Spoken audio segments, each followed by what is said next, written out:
বেশিরভাগ মেয়েরই বিয়ের পরে যখন বাপের বাড়ি থেকে শ্বশুরবাড়িতে আসে তখন শ্বশুরবাড়ির কোনো একটা জায়গা খুব পছন্দের হয়ে ওঠে। সেরকমই আমার শ্বশুরবাড়িতে আমার সব থেকে পছন্দের জায়গা হলো আমার বেডরুমের সঙ্গে লাগোয়া যে ব্যালকনিটা সেটা। পছন্দের কারণ যদি খোঁজা হয়, কারণটা হলো এই বাগানটা। আমার বেডরুমের সাথে লাগোয়া হলো এই বাগানটা, মানে ব্যালকনি থেকে বেডরুম থেকে এই বাগানটাকে দেখা যায়। গরমকালে যখন সব গাছগুলোতে এরকম আম লিচু হয়ে থাকে তো এটা দেখতে কার না ভালো লাগে। যদিও বাগানটা এখন আর নেই, সেটা কেটে সেখানে একটা গোডাউন বানানো হয়েছে। তো আমার ঘর থেকে কিছুটা দূরে এখন আছে বাগানটা, মানে ছোট একটু আগের থেকে। গরমকালে এই যে ভিউটা, মানে এটা দেখতে যে কতটা ভালো লাগে সেটা নিজের চোখে না দেখলে হয়তো আমরা বুঝতে পারবো না। এখন পুরো গাছ ভর্তি আম লিচু হয়ে আছে, তার জন্য আমি বাগানটাকে তো ভীষণ মিস করি। তার জন্য আজকে চলে গেছিলাম বাগানটাকে দেখতে। দেখো এত কাছ থেকে এই আমগুলোকে লিচুগুলোকে ধরতে কী যে ভালো লাগছে। আর আমার বাপের বাড়ি যেহেতু কলকাতাতে, তো আমরা এরকম গাছপালা এরকম এত কাছ থেকে দেখতে তো অতটা পাই না, তার জন্য আমার তো এগুলো দেখতে আরও বেশি ভালো লাগে।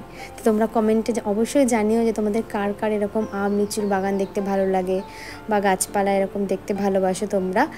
আর আরেকটা কারণ হলো এই যে বাগানটার গাছগুলো এত ছোট ছোট, আর সেই গাছগুলোতেই আম লিচু হয়ে ভরে আছে। তো এখানে আবার দেখো আমাদের সাথে সাথে আরও কয়েকটা ছাগলও চলে এসছে এখানে।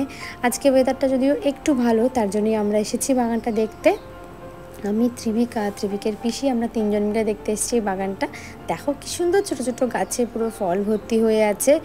আর এখন আসলে গরমের জন্য এবছর আর কি লিচুগুলো অতটা বড় হতে পারেনি, মানে কি বৃষ্টি যেহেতু নেই তার জন্য। ত্রিবিকও তো দেখে ভীষণই খুশি আর কি, ভীষণ মজা পেয়েছে, ঘুরে ঘুরে দেখছে, ও আবার একটু ধরছে। ছিঁড়তেও চাইছিল কিন্তু বারণ করলাম যে না, এটা অন্যের বাগান ছেড়ে যাবে না। দেখো কত ছোট গাছে আম হয়েছে, আমগুলো মনে হচ্ছে মাটির সঙ্গে মিশে আছে। এটা দেখতে যে কী ভালো লাগছে আমার কি বলবো। আর এবছর যেহেতু আমের ফলনটা কম, তার জন্য অনেক গাছই ফাঁকা রয়েছে আর কি, সেখানে আম আসেনি, মানে বোল হয়তো এসেছিলো ধরেনি। কিন্তু লিচু গাছে প্রচুর লিচুর ফলন এবছর, কোনো লিচু গাছ ফাঁকা নেই, সব গাছে একদম ভর্তি ভর্তি লিচু। তো ত্রিবিককে এখান থেকে একটা লিচু ছিঁড়ে দিয়েছি, ও যেহেতু খুব বায়না করছিল। তারপরে আমরা ওখান থেকে ঘুরে টুরে বাড়ি চলে এসেছি। কি দারুণ লাগছে না দেখতে, দেখো গাছ ভর্তি এরকম লিচু। আমার কিন্তু এরকম খাওয়ার থেকে দেখতেই কিন্তু বেশি ভালো লাগে। 2020 সালে যখন আমফান ঝড় হয় তখন তো বাগানটা আরও অনেক বড়। ঝড়ের দিন সকালবেলা বাগানে গিয়ে আম দেখে তো আমাদের মাথায় হাত। এখানে প্রায় 100 কেজি মতো আম, মানে আমরাই শুধু কুড়িয়ে এতটা আম পেয়েছি, মানে বুঝতে পারছো কতটা আম পড়েছিল।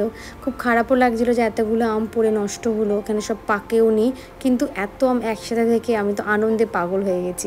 তো আমরা আর কি আমরা কুড়িয়ে এনেছি, এরকম আমাদের মতো আরও অনেকে নিয়েছে, সেখান থেকে আমরা সবাইকে দিয়েছি, কিছুটা নিজেরা রেখেছি। পুরো বাগানটা ঘোরা হয়ে গেছে, এরপরে আমরা যাচ্ছি বাড়ির দিকে। আর আম বাগান থেকে আমরা দুটো আম পেয়েছি, তো সেটা নিয়ে আমরা চললাম, টাটা।